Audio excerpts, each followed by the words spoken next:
வணக்கம் முட்டைப்பட்டை ஃப்ரெண்ட்ஸ். ஒரு நல்ல வீடியோ கூட மீட் பண்ண போகிறோம். ஸோ ஒரு நல்ல கோமாளித்தனமான வீடியோ தான். ஸோ அதுக்கு முன்னாடி லைக் பண்ணுங்கள், ஷேர் பண்ணுங்கள், உங்கள் ஃப்ரெண்ட்ஸுங்களுக்கெல்லாம் ரெக்கமெண்ட் பண்ணுங்கள். சப்ஸ்கிரைப் பண்ணாதவங்க சப்ஸ்கிரைப், அந்த பெல் பட்டன்லாம் ப்ரெஸ் பண்ணிக்கோங்க. ஓகே, வீடியோக்குள்ளே போகலாம். கோமாளித்தனமான வீடியோ, காமெடியான வீடியோ அப்படின்னா என்னென்னு பார்த்தீங்கன்னா, நம்ம தமிழ்நாட்டில் வந்து ஒரு 10-15 நாள் முன்னாடி பாமக ஒரு காமெடியான நாடகம் ஒன்று பண்ணாங்க. அது என்ன அப்படின்னு பார்த்தீங்கன்னா, அப்பா புள்ள சண்டை. அதாவது ஒரே கட்சியில் இவங்கெல்லாம் கட்சி ஆரம்பிக்கும் போதே என்ன சொல்லி ஆரம்பித்தாங்கன்னா, யார் பாமக மற்றும் மதிமுகலாம் வாரிசு அரசியல் கூடாது, சரிங்களா?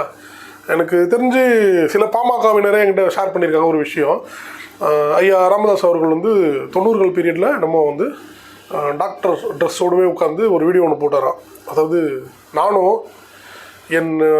என் வீட்டில் இருக்கவங்களோ அரசியல் பதவிகளுக்கு வந்தால் என்னை முச்சந்தியில் கட்டி வைத்து அடியுங்கள் அப்படின்ற மாதிரி சொன்னாதான் சில பாமகவினரை எனக்கு ஷேர் பண்ணாங்க. அது உண்மையானது உங்களுக்கே வெளிச்சோம், சரிங்களா? ஆனால் இன்றைக்கி அப்படியேப்பட்ட இருக்கவங்க தான் வந்து அவங்க ரிலேஷன்ஸ்குள்ளே வந்து போட்டா போட்டி. இது பாமக அப்படி ஒரு பக்கம் இருக்கட்டும். ஒரு 10 நாள் முன்னாடி நடந்தது. சரி, திருப்பி வந்து இவங்க பண்ணிட்டாங்களே அப்படின்னு சொல்லிட்டு திருப்பி என்ன நடந்ததுன்னா, மதிமுகவில் திரு வைகோ அவரும் ஏன் மதிமுகன்ற ஒரு கட்சி ஆரம்பித்தாருன்னா அவங்களுக்கு எல்லாருக்கும் தெரியும் நினைக்கிறேன். கருணாநிதி வந்து வாரிசு அரசியலை கட்சியில் கொண்டு வராரு. ஸோ அதை எதிர்த்து தான் வந்து நான் கட்சி ஆரம்பிக்கிறேன் அப்படின்னு. நீங்கள் மட்டும் நாங்கள் பண்ணுறீங்க, அது வாரிசு அரசியல் தான் என்னமோ. அதாவது ஒரு சினிமாவில் ஒரு டைலாக் இருக்கும், நானும் மதுரைக்காரன் தான்டா அப்படின்ற மாதிரி. நமக்கு தாழ்ந்தவங்க சலைச்சவங்க யாரும் கிடையாதுன்றதை எல்லாருமே காட்டிக்கிறாங்கன்னு தெரியல. ஸோ அதையும் பண்ணிட்டு இவர் என்ன பண்ணுறாருன்னா, எலெக்ஷனுக்கு ஒரு வருஷம் இருந்தாலும் ஏற்கனவே அதிமுக பாஜக கூட்டணியை அனௌன்ஸ் பண்ணி அவங்க ஒரு சக்ஸஸ்ஃபுல்லான பாதையில் போயிட்டுருக்காங்க. மத்திய அரசு, அதாவது சரி, வட மாநில ஊடகங்கள், அதாவது ஆங்கில ஊடகங்கள் மற்றும் இந்தி ஊடகங்கள் ஃபுல்லாக வந்து கருத்து கணிப்பெல்லாம் வேறு லெவலில் எடுத்துகிட்டு போயிட்டுருக்காங்க. ரிசல்ட் வந்துட்டு பார்த்துட்ருப்பீங்க.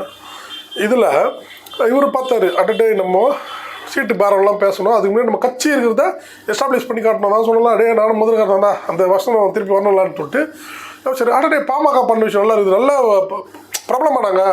அதாவது கட்சின்ற ஒன்று இருக்கா இல்லையான்ட்டு தெரியாமல் மக்கள் இருப்பாங்களா அந்த டைமில். இருக்காங்க பார்த்தீங்களா இவங்க, இதை பற்றி எல்லாமே கேமரா தெரியல. உடனே எல்லா டிவி ப்ரெஸ்ஸோட கேமராவும் 2 நாள் அங்கே தான் சுத்தம், 2 நாள் 3 நாள் 4 நாள் அங்கே தான் சுத்தம்.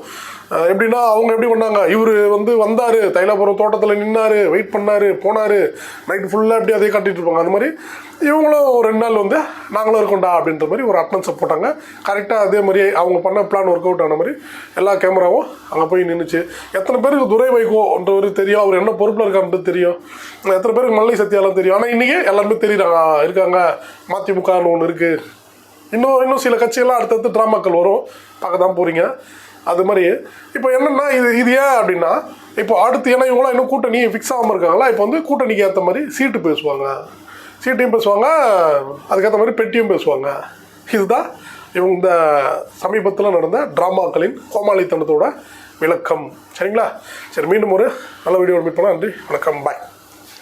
இப்போது இந்த 2 கட்சிகளோட நாடகத்தை காமெடியாக பார்த்தோம். இன்னும் எலெக்ஷன் வர 1 வருஷம் இருக்குது. அதுக்குள்ளே எத்தனை கட்சிங்க இந்த மாதிரி ட்ராமா பண்ண போகிறாங்கன்னு தெரியல.